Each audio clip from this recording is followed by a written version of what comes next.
Hello students, this is Dr. Faizan Mirza. In this video, I'm discussing with you some reinforcement concept regarding biodiversity and conservation of A2 chapter 7. In this, when we are discussing biodiversity, we have to carry out, you can say, sampling, and sampling could either be random or systematic. So what is random sampling? How do you do random sampling? What do you do? Random sampling is basically carried out to assess biodiversity of a region where the abiotic factors are uniform. They are consistent. There is no change of altitude. There is no change of moisture.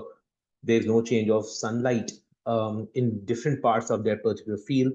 And the data is collected in groups using same quadrant of same size, placed using same size quadrant actually, and placed randomly along the field. And how do you do this? For example, for instance, this is what a quadrant looks like. It's a 1 meter square quadrant. So you will place this quadrant in the field, and wherever you place it, you will start to count the number of organisms which are there within this quadrant, and then you pick this quadrant and place it somewhere else in the field, and again you repeat the same thing. So that's called random sampling. Now, how do you go about this? This is, for example, your field of study, and the abiotic factors are consistent here.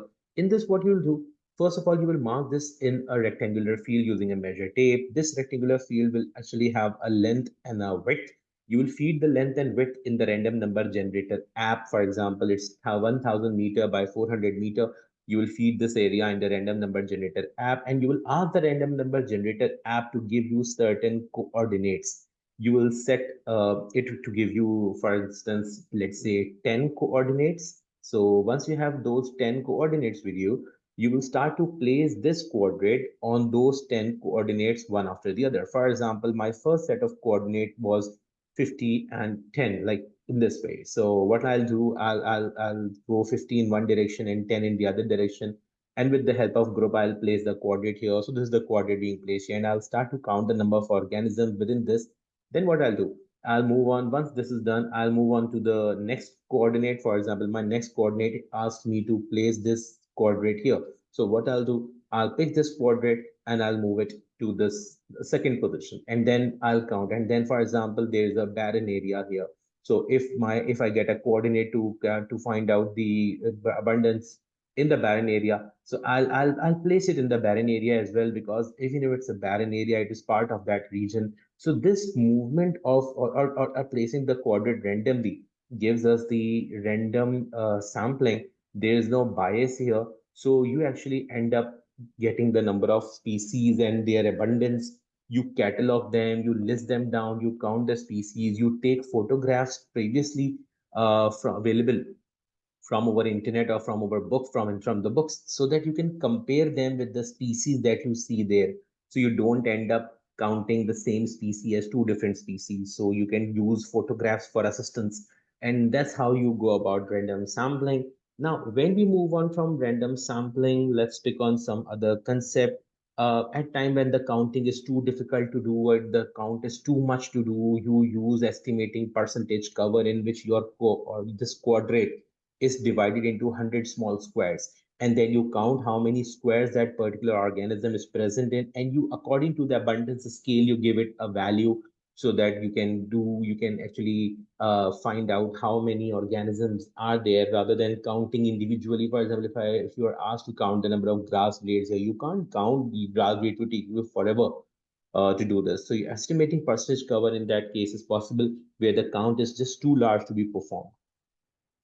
Then another thing that we do is we calculate the Simpson's index of diversity. What is Simpson's index of diversity? Simpson's index of diversity, may you will be asked to solve this formula, and you should know what this formula represents. So you calculate the Simpson index of diversity, you calculate the value of D. Simpson index of diversity is used to compare the diversity of two regions, two similar regions. For example, a desert with a desert, a shore with a shore, or you can say a bank with another bank, a river bank with another river bank. So two similar regions have to be compared to assess which of these have a higher diversity.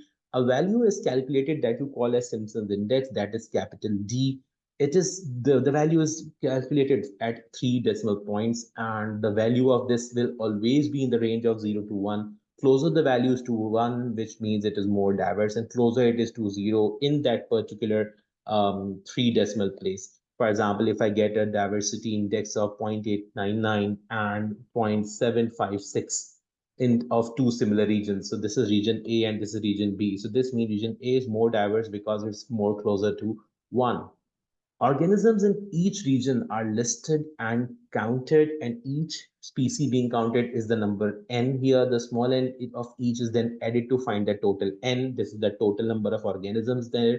Then you calculate n upon n, you divide these values, and then you just square them. And once you have the squared values with them, you add all of these squared values together, and the answer that comes, you subtract it from 1 to calculate the value of d. This is how you solve this formula. So how do we do this? For instance, this is the number of organisms that I have counted at shore A. These are the small n values of painted top shells and limpets and dog whelks. For example, every value here is the small n value of that particular species. I'll add up all these small n values to get my capital N. Once I have my capital N values, I'll make a second column where I'll divide every small n value with its capital N value. For example, I got 0.022 by dividing 24 with 1107. Similarly, I'll do it for every number here. And whatever answer I get, I'll square that. This will be n upon n whole bracket squared. Once I have my third column ready, everything is a 3dp. I'll add all the values together to get the sum of the last column.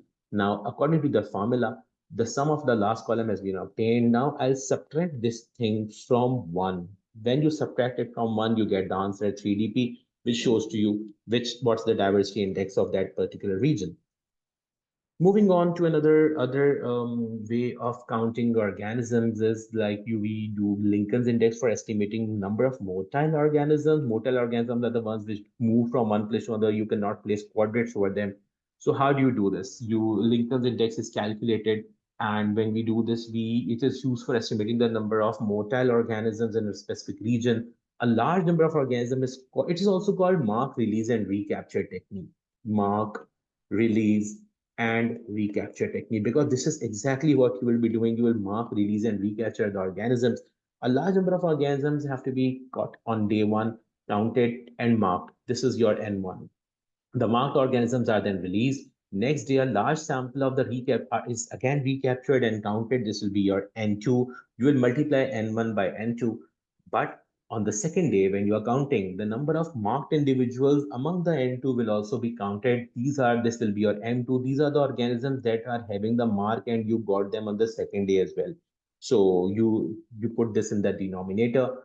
When you are doing this, you get the value of this and this estimated population size of that motile organism. The dye that we use here must not affect the natural camouflage of the organism. It should be a small spot.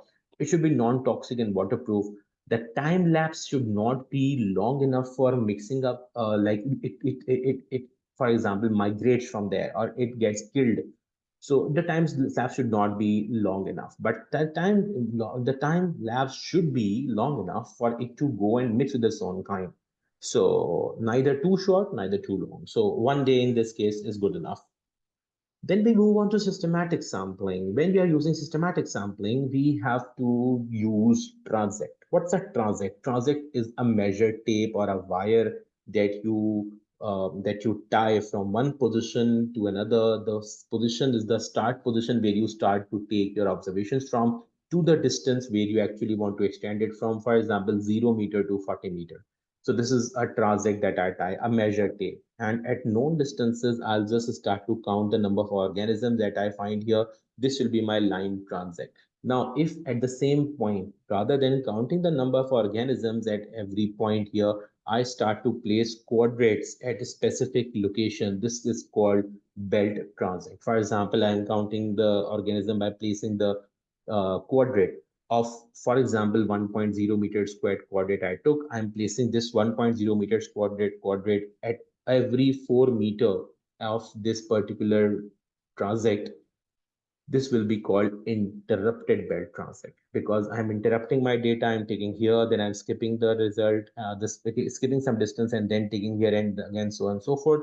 When we do this, for example, you are using this strategy, and for example, systematic sampling is done in a region where the abiotic factor is actually not consistent, unlike the random sampling. That's the main thing here. For example, there's a change in altitude, there's a change in sunlight, there's a change in moisture. as you move along across the field of study. So you can't randomly just place quadrates there. You have to go in a systematic way. What do you do? For example, here I'm at the river, at the end of the river bank, and I want to just see how the diversity and abundance of organisms change as we go to the drier soil. Because the more further away I go from this river bank, I'll get at the drier soil. So I tie the transect from here from 0 meter, and I drag it, for example, to 8 meter. It's a very short distance though. It should be about 10, 20 meter, 20, 30 meter. It should be long enough. But just to explain to you, so what I've done, for instance, I'm taking till 8 meter. So again, I'd rather start counting organism at every interval here. This will be my line transect, or I'll just start to place the quadrate at every equally spaced distances and find out the abundance there. This will be interrupted by transit. Now, counting it across one transit will not be enough. You have to add reliability to that data. So what do? We place parallel more transits, and for example, here I'm showing you three transits here. So what you can do, you can tie as many as five transits here, and then just estimate this particular the diversity in that particular region. This is how systematic sampling is done. Then we move on to correlations. What is a correlation? Correlation is a mathematical way to show that the variable A and variable B are correlated or not. It shows that whether the correlation is linear or is it not linear. There is no causation here. Causation is not shown, which means the variable A, variable B can be taken either on either axis, because variable A is not dependent on variable B. Yes, they both are correlated. Wherever variable B is there, variable A is there as well. So this is called correlation. When we are looking at the correlation, first of all, we have to see whether the correlation is there or not. And if there is a correlation, the correlation is linear correlation or is it not a linear correlation? Now let's suppose if there is a linear correlation. Linear correlation can then be a positive linear correlation or negative linear correlation. In positive linear correlation, both variable A and B increase or decrease together, which you can see in these graphs. This is positive linear correlation. This is negative linear correlation. So they both increase or decrease together. What is in negative linear correlation and positive linear correlation? And coming to this negative linear correlation, this is the negative linear correlation. What is negative linear correlation?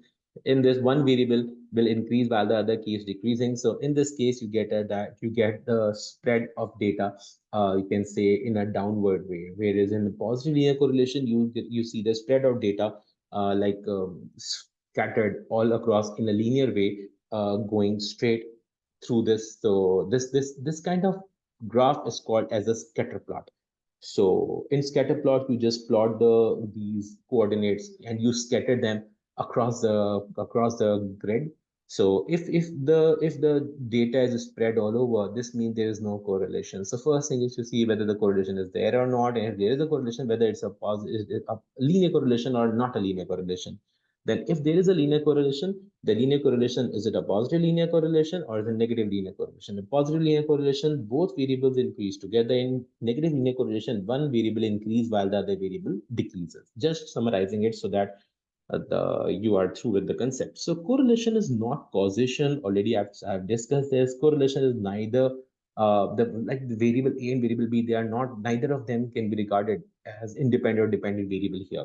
So you collect the data of variable A and variable B. You collect the data and you plot the values on the grid to see the scatter plot. Now, once you have a scatter plot with you, the scatter plot would look something either of, for example, of way. For example, I have a data which I'm calling this the first type of graph and the second type of graph.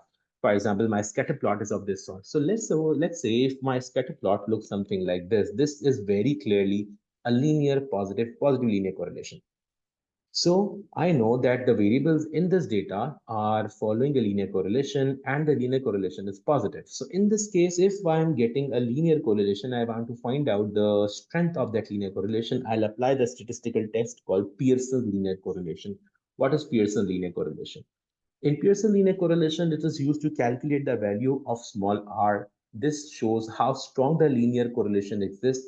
If value is from -1 to +1, closer to -1, it means a strong linear negative correlation. Since it's Pearson linear correlation, you have to include the term linear and negative and strong if it's closer to -1. If it's closer to +1, it means there is a strong positive linear correlation between the two variables. It's always applied on paired data that follow normal distribution. So this is why Pearson correlation is done. Now, how do you know that the linear correlation was there? You just made judgment by eye. You looked at the scatter plot and you saw that okay, this looks like a straight scattered plot where the data seems to be spread in a linear way. So this is a linear correlation. Now let's suppose if while making the judgment by eye, my scatter plot gives me that the correlation is there in the graph, and the scatter plot shows a correlation there as well, but there is the data missing here. This data is not following normal distribution. I can see a correlation here, and I see a correlation here as well. The correlation is here, but the correlation is not a linear correlation. In this case, I cannot apply the Pearson linear correlation equation. I will have to apply Spearman's rank correlation. Where do we apply Spearman rank correlation? So again, if the data is paired, not following normal distribution, and the judgment by eye of a scatter plot shows that the correlation exists and not linear, we apply Spearman rank correlation as 0. This data is ranked in ascending order or descending order. Both the paired data, the both sets are ranked either in ascending or in descending order. You calculate the value of RS, which is called Spearman's ranks correlation coefficient. The value of RS is then compared with the critical value for P less than 0.05 for analysis. Again, if it's a value of RS being compared against critical value, similar to what we do in chi-squared and t-test. So if your RS value is greater than the critical value, we know that the correlation is significant. If your RS value is smaller than the critical value, we know that the correlation is not significant. It's purely due to chance. So going on with the calculation of Pearson linear correlation. So here, this equation that we solve for Pearson correlation. We have to calculate the value of R. We are provided with the data of, for example, small n is 10 here, and given 10 variable 10 option, these the sample size is 10. So this small n is 10 here. So this is where I'll place my 10 here. I'll subtract 1 from it. And then and together, this is the standard deviation of x and y. S is standard deviation. X and y means this is my first variable x. This is my second variable y. So the Sx and Sy means the standard deviations of both have to be multiplied. They will be given to you. If you go to the numerator, we have summation of xy. What is summation of xy? You have to multiply the values of xy together. For example, 10 by 21, then 9 by 20 to get the values of xy's. And once the values of xy's are done, you will sum up this column to get the summation of xy. The value is placed in the numerator. You subtract this whole thing from this particular summation of xy. What is here? You have to multiply n, which is 10, by the mean of x and the mean of y. Mean of x is just calculated by adding all these values together and divided them by the total number of values, for instance, 10 here. And similarly, y bar, mean of y is calculated again the same way. So you compute all these values together, you get the answer, and you just see whether the answer is in the range of -1, 0, +1. If it's a strong negative linear correlation or no correlation or strong positive linear correlation, the answers are normally taken at 2 decimal points and they give you a good idea what kind of data you actually are handling with. So let's move on. In Spearman rank correlation coefficient, we know that the correlation here between two species, for example, species R and species S, I'm calculating the number of species R and species S. Again, this is paired data. I have the small n of small 10 here. So let's suppose my null hypothesis is there is no significant correlation between the number of species R and number of species S. So what do? I'll get my data. I'll make the scatter plot first. In the scatter plot, I can take either of the species on either axis. And once the scatter plot is done, you can see that the correlation is there. But since the data is not following normal distribution, I don't have the values here. So I do not know whether the correlation is linear or not, but the correlation is there. So correlation is there, but not linear. So in this case, I'll have to apply the Spearman rank correlation coefficient. Now, how do you apply the Spearman rank correlation coefficient? You actually start to rank all these values in the way either in the ascending order or the descending order. So I have made a table where the quadrates are here, all the values of 10 are the quadrate which is placed 10 times, it's given here. The number of species R and the number of species S are provided to me. I'll rank them in one way. For example, I'm following ascending order. The value of 2 is given a rank 1. So a total number of 10 ranks have to be provided to these. So the smallest value becomes 1, the larger value becomes 3, So the Zaju become 8, becomes 2, the 13 becomes 3, and 20 becomes 4. In the ascending order, I keep on going. And similarly, I'm following ascending order to rank these a total of 10 ranks. I'll do the same for the species as well. Again, in this column, I have the smallest value of 4, so I'll give this a rank 1 to this. I'll give the rank of 2 to 5. I'll give the rank of 3 to 6, and so on and so forth. Once the ranks have been given, what I'll do, I'll start to just move on and find the difference in the rank of both. So this is called difference of rank D. Do not confuse this D with the Simpson index of diversity. That was diversity index D.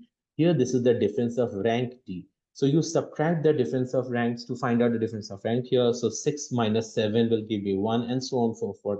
I get all my ranks here. Once the ranks have been here, once the difference the ranks have been calculated, I'll just square this up. So I get D squared. When I get D squared, I'll add up all the values of D squared to get some D squared, because this is exactly what I'll need to solve my equation of Spearman rank correlation coefficient. RS value need to be calculated. You have to subtract the whole thing from 1. You have to subtract this thing from 1. How so? 6 multiplied by sum of D squares. So sum of D squares, you add up all the D square values here. You place them here. Then the denominator is n cube. N is your 10 here. So it becomes 10 cube minus 10. And then you just compute all these values. You solve the bracket first. And once the values have been calculated, then lastly, you subtract this from 1, just the way it is shown in this particular formula. I get my answer in 2dp, for example, 0.93. This value, I'll just compare. This is my RS value. RS is the Spearman rank coefficient. I'll just compare my value of RS with the critical value. So my N was 10, and critical value of 10 for is provided to me is as 0.65. So in this case, I can see that my RS value 0.93 is actually greater than the 0.65 critical value, which means there is a significant correlation. And since the RS 0.93 is greater than the theoretical value of 4.65, there is a significant positive correlation between the number of species R and number of species S. The null hypothesis in this case is rejected. Now, moving on from the calculation part of biodiversity, let's discuss let's just review the conservation part, that how endangered species can be conserved and what particular modality helps in conservation. For example, zoos. What's the relevance of zoos? How actually they help in endangered species protection? Because these are all the things that we do to protect the organisms in an endangered environment. So how zoos actually are used? Zoos provide a safe location for animals to live. We know that where they are protected from hunters, poachers, and predators. They are provided with all the medical help which they need, the veterinary needs to are actually met. They help these zoos. They help in raising awareness, generating funds for projects and all. Local communities and government provide support and for collaboration regarding the conservation projects. So this is how the zoos actually help us. But zoos don't come without their challenges. So the challenges are there because the animal will not be breeding, because in captivity many animals just don't breed. So yes, you have protected it, but it will not reproduce because it fails to breed in captivity. Or the organism's hormonal value hormones have changed because it's actually living in a different daylight hours as actually it was in the natural location, in the natural habitat, because the zoo is located geographically in a region where the daylight hours is different. So the hormonal values will differ. Similarly, organisms may be actually coming from different social groups. They may fail to breed together. They don't recognize each other as potential mates. So in that case, artificial insemination is done. You take semen from the male animal. You store that in straws at liquid nitrogen temperature. You can carry out in vitro fertilization. In vitro fertilization, you allow the hormonally treated female to produce eggs, and the sperms that were collected, they are allowed to like fertilize these eggs here in lab. And once these have been collected, these have been like this is done. Embryos are produced. The embryos are then frozen. Now, once the frozen embryos are there, you can this follow this with embryo transfer or with surrogacy. And what is surrogacy? In surrogacy, you basically use an animal who's not biologically related to the embryo. You implant this particular embryo there. So the female animal egg donor is still available to produce more eggs. Otherwise, you can go for embryo transfer. Embryo transfer is simply growing the embryos from IVF released into the uterus of a female or pre-treated animal with hormones, something which is related to surrogacy. This can be in the same female or according to surrogacy. Frozen zoo is a facility where you store all these embryos in the frozen form only. So this is how this is done. So apart from zoos, national parks also are used in restoring this biodiversity and conservation. National parks are protected zone where wildlife is protected under strict law and legislation protecting wild and wild. So there's laws and legislation. Construction is not allowed, mining is not allowed, the environment is protected, the wildlife is protected. So animals and these plants, they are protected like within their region. Hunting is not allowed, poaching is not allowed. It's a no-take zone. So the grazing is either grazing. In fact, grazing is also not allowed. So this is how we support them in the national parks. How botanical gardens work. Botanical gardens, they include facilities where plants which are threatened by climate change, soil erosion, floods, invasive species, they grow under protection.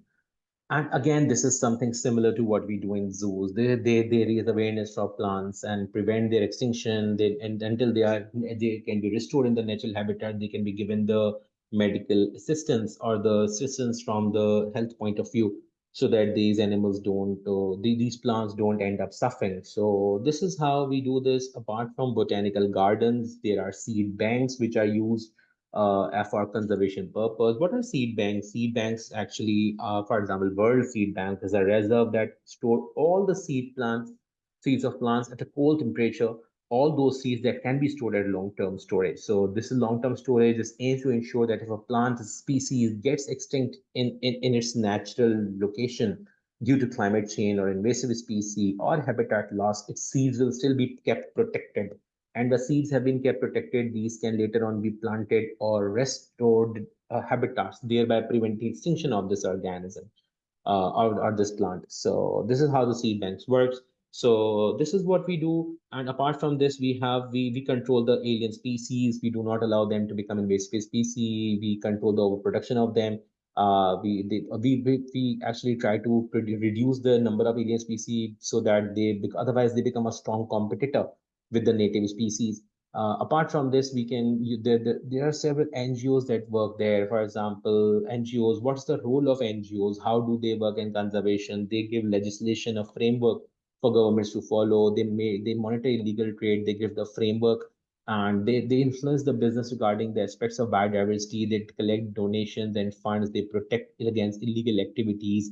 Again, research and promoting the idea of coexistence in diverse form. For example, there's this NGO site CITES. How they have contributed. They have contributed by again doing all this. Together with this, they have categorized organisms into three categories: category one, two, and three, and they have ensured that the most endangered ones are kept in category one. They are threatened with extinction. There's a complete ban on these trade of these organisms who are in category one. In category two, they are likely to get threatened. They are placed in category two. Trade is allowed, but on the basis of permit granted by the countries concerned. And category three include species whose like the countries upon request they can send, and permits are required and easier to get. They are a bit flexible for category three. Then IUCN is a classification of species. Again, the IUCN have classified the species. This is again separate NGO other than sites, other than World Seed Bank. So IUCN, what do? They classify the organism according to this hierarchy. They have like all the species, they fall into category of being assessed or not assessed. The ones who have been assessed, whether you have adequate data or inadequate data, and the adequate data, if it's there, what kind of numbers? What do the numbers suggest? As like, well, like, is that organism already extinct, or is it extinct in wild but kept in captivity, which means that there is a chance of keep growing it back once the degraded habitat is being restored, or is it threatened, or is it near threatened, or is it least concerned? And if in case it's threatened, then it's threatened to be like, is it critically endangered or vulnerable? Because if it's critically endangered and the numbers are not like restored soon, from threatened it will become like extinct. For example, if an organism is already in endangered state, threatened and endangered, if the numbers are not monitored closely, it will become critically endangered.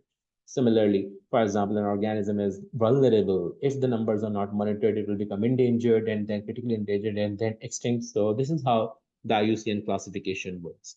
So I hope this conservation detailed video and the calculation and the overview of this chapter was helpful for you. That's it from my side. Thank you so much.